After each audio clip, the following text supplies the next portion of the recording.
अगर आप income tax return file करते हैं और अमेंडमेंट बजट पे समझना चाहते हैं तो ये वीडियो आपके लिए ही है। सरकार ने इस बजट में एक रिटर्न फाइलिंग को लेके बहुत बड़ा चेंजेस किया है। वो क्या चेंजेस किया है चलिए समझते हैं।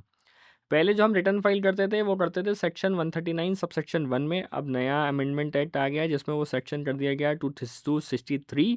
उसकी जगह 263 में अब क्या क्या चेंजेस कर गए हैं वो समझते हैं। देखिए रिटर्न्स हमारे यहाँ कई टाइप के फाइल होते हैं। एक फाइल होता है हमारा ऑडिटेड वाला, एक फाइल होता है नॉन ऑडिटेड वाला। नॉन ऑडिटेड वाले वो रिटर्न्स होते हैं जिनका टर्नओवर 1 या 2 करोड़ से नीचे है और वो ऑडिट नहीं कराना चाहते, उनके ऊपर एप्लीकेबिलिटी नहीं है और वो नॉर्मल रिटर्न फाइल करना चाहते हैं, तो वो जाएंगे नॉन ऑडिटेड केस में। और एक वो होते हैं जिनका टर्नओवर ज़्यादा है, वो ऑडिट ही कराना चाहते हैं, ऑडिट एप्लीकेबिलिटी भी उनके ऊपर है, तो वो ऑडिट केस के रिटर्न्स अलग फाइल होते हैं। ऑडिट की डेट हमेशा अलग होती है, नॉन ऑडिट की डेट हमेशा अलग होती है। अब क्या था, ऑडिटेड तो आज भी वैसे ही चलेगा, लेकिन नॉन ऑडिट को इन्होंने 2 पार्ट में बाँट दिया। उन्होंने कहा अगर नॉन ऑडिटेड हैं और आप आईटीआर 1 एंड 2 फाइल करते हैं तो आपकी कंडीशन अलग होंगी, और अगर आप नॉन ऑडिटेड हैं और उसमें 3, 4 फाइल करते हैं तो आपकी कंडीशंस अलग होंगी। 3, 4 आपके ऊपर जो अनऑडिटेड वाले हैं उसकी कंडीशंस अलग होंगी। तो उन्होंने साफ-साफ कहा है, देखिए भाई अगर आप नॉन ऑडिटेड हैं और रिटर्न अपना फाइल करते हैं, तो 1 और 2 अगर फाइल करते हैं तो उसकी लास्ट डेट होगी 31 जुलाई।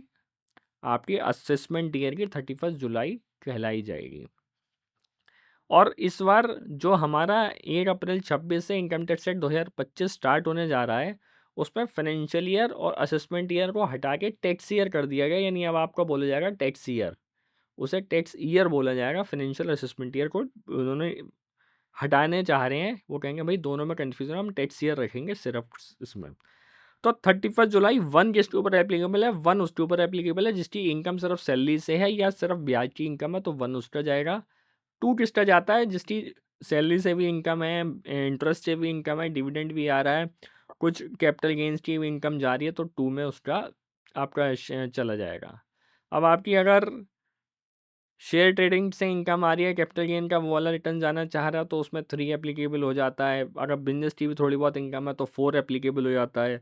वो एज द केस में भी फॉर्म्स वगैरह आएंगे, उसमें क्या क्या चेंजेस करते हैं वो उसमें पता चलेगा। लेकिन फिर भी अगर आपका ITR 1 और 2 फाइल होता है तो आपके लिए लास्ट डेट 31 जुलाई है असेसमेंट ईयर की। और अगर 3 और 4 आप फाइल करते हैं तो आपके लिए लास्ट डेट अब कर दी गई है 31 अगस्त। यानी उसमें आपको 1 महीने की एक्स्ट्रा रिलीफ दी गई है, एक्स्ट्रा टाइम दिया गया है कि भाई उसका रिटर्न थोड़ा सा टिपिकल होता है, और ये अमेंडमेंट किया गया है 31 अगस्त के लिए। रिटर्न फाइल करने के लिए अब डेट चेंज कर दी गई हैं, तो उन्होंने इसमें साफ साफ कह दिया है कि भाई जो भी इसमें होंगी वो डेट्स हमने इसमें चेंज कर दी गई है, और यहाँ पे रिटर्न फाइलिंग को लेके उन्होंने अमेंडमेंट को डेट कह दी गई है। तो ये क्लियर है, इसमें कोई कन्फ्यूज़न नहीं कि अगर 1 और 2 है तो 31 जुलाई, 3 एंड 4 है तो 30 सितंबर, और 31 अगस्त is the last date for filing of income tax return. ठीक है, इसे ध्यान रखिएगा। आप रिटर्न फाइल करें तो उस बात को बहुत ध्यान रखिएगा। धन्यवाद।